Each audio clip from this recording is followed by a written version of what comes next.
mau terima, tapi kebanyakan jilbab nggak percaya datul. Di tengah kondisi pasca banjir bandang dan longsor di Aceh, sebuah momen unik muncul di salah satu posko pengungsian. Ketika bantuan pakaian datang, sebagian besar yang tersedia adalah daster dan kerudung. Namun, alih-alih mengeluh, para lelaki di pengungsian justru menerimanya dengan santai sambil bercanda.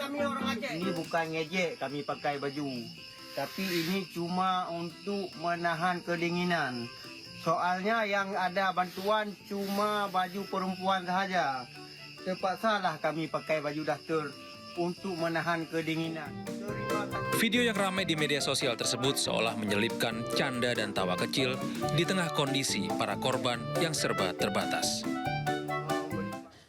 Kondisi pasca banjir bandang tidak menjadi penghalang bagi para korban untuk berbuat baik sesama makhluk hidup. Sejumlah warga tidak ragu menerobos derasnya banjir demi menyelamatkan kucing-kucing yang terlantar.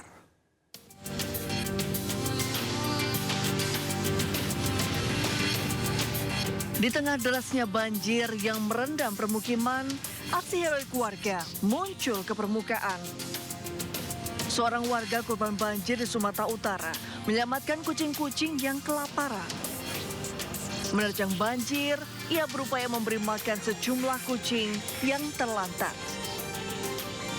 Aksi heroik serupa juga dilakukan seorang pria di Sumatera Barat yang rela menerobos banjir yang mengenangi rumahnya demi mengevakuasi kucing kesayangannya. Hal ini seakan jadi pengingat bahwa di tengah situasi sulit, kebaikan bisa muncul dengan berbagai bentuk. Pemirsa, Gubernur Aceh Muzakir Manaf dalami laporan 80 ton bantuan korban bencana Aceh hilang. Diduga bantuan tersebut tidak tepat sasaran pada proses penyalurannya.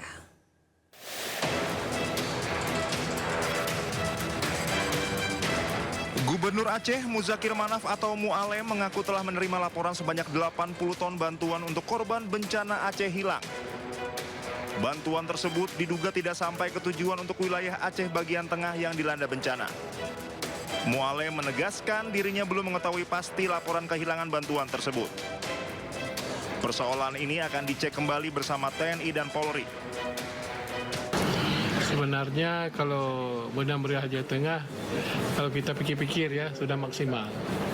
Tapi tergantung di lapangan mereka tepat sasaran atau tidak. Saya dengar berita, di berita burung atau berita tidak valid ya. Ini ada 80 ton yang hilang entah kemana. Kita turunkan semua di Benam Meriah. Dan banyak donatur yang menyumbangkan. Tetapi seperti itu tidak tepat kepada sasaran. Jadi kita mohon kepada semua orang-orang di situ, relawan di situ tepat sasaran lah. Dan juga kita mohon kepada Bapak Sagor, Bupati Benam Meriah supaya dengan seadil-adilnya ya, membagi sembako. Sebelumnya, Mu'alem resmi menetapkan perpanjangan status keadaan tanggap darurat bencana hidrometeorologi Aceh hingga 2 pekan ke depan. Penetapan status tanggap darurat bencana tersebut akan berlangsung selama 14 hari terhitung sejak 12 Desember hingga 25 Desember 2025. Dan dapat diperpanjang atau diperpendek sesuai dengan kondisi dan kebutuhan. Dari Banda Aceh, Syukri Syarifuddin, Anyis melaporkan. Pemirsa, untuk menjangkau wilayah terisolir akibat longsor dan banjir bandang di Sumatera Barat, pengiriman bantuan dilakukan menggunakan helikopter. Misi bantuan ditujukan ke wilayah Tanah Datar dan Kabupaten Agam yang hingga kini masih kesulitan akses darat akibat material longsor dan lumpur tebal.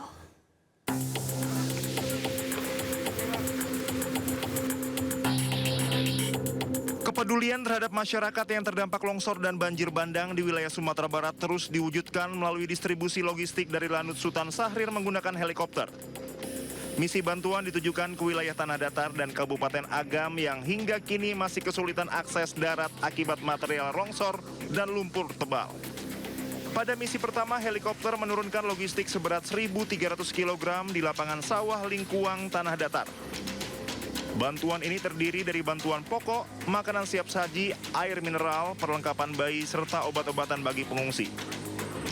Sementara itu, misi kedua dilakukan ke lapangan Jorong Masang, Kabupaten Agam dengan membawa bantuan seberat 1.500 kg yang langsung diterima perwakilan posko bencana setempat. Dan ke bagian utara itu bagian Pasaman dan Pasaman Barat, Palambayan, Kabupaten Agam, kemudian di bagian agak selatan timur ada ke Solok, kemudian ke lebih selatan lagi ke pesisir dan pesisir selatan.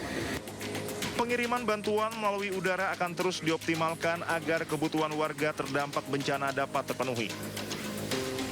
Dari Padang, Sumatera Barat, Agung Sulistyo, Anyus melaporkan. Pemirsa, pasca bencana banjir bandang, kelangkaan BBM masih terjadi di Mandailing Natal, Sumatera Utara. Sudah 2 minggu warga kesulitan mendapatkan BBM. Antrian kendaraan mengular lebih dari 5 km di beberapa SPBU di Mandailing Natal, Sumatera Utara. Meski dalam kondisi hujan, pemilik kendaraan rela menunggu demi mendapatkan BBM. Sejak banjir bandang melanda Sumatera, krisis BBM masih terus terjadi. Dalam 1 minggu terakhir, seluruh SPBU di Mandailing Natal bahkan tidak menerima pasokan dari Pertamina. Warga berharap pemerintah segera mengatasi krisis BBM agar roda perekonomian tidak terhambat.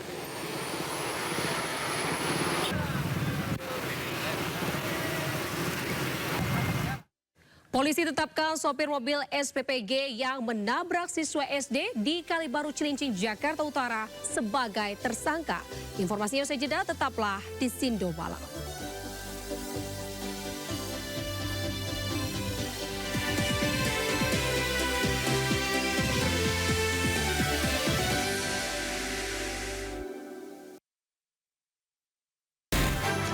Sumber berita aktual tersaji lengkap di sini. 7 pelaku dalam kasus Hezbollah meluncurkan Sindo Today.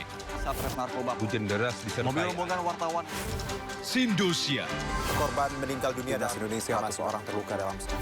Sindo Sore. Kobaran api besar banjir setinggi 7. Hati berjabat tangan dan berbincang apa. Sindo Malam. Sindo News TV. Beyond Headline. Ragam peristiwa terjadi di banyak tempat.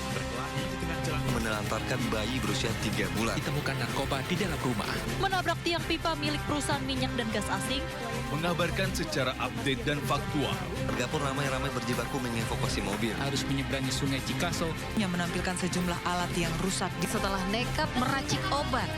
Sindo Files. Setiap Senin sampai Jumat jam 6 sore. Di Sindo News TV. Bangsa kita akan semakin optimis. Pertumbuhan ekonomi kita sejauh ini relatif baik. Kalau pemeriksaan kesehatan itu dilakukan pada saat orang sudah parah kondisinya,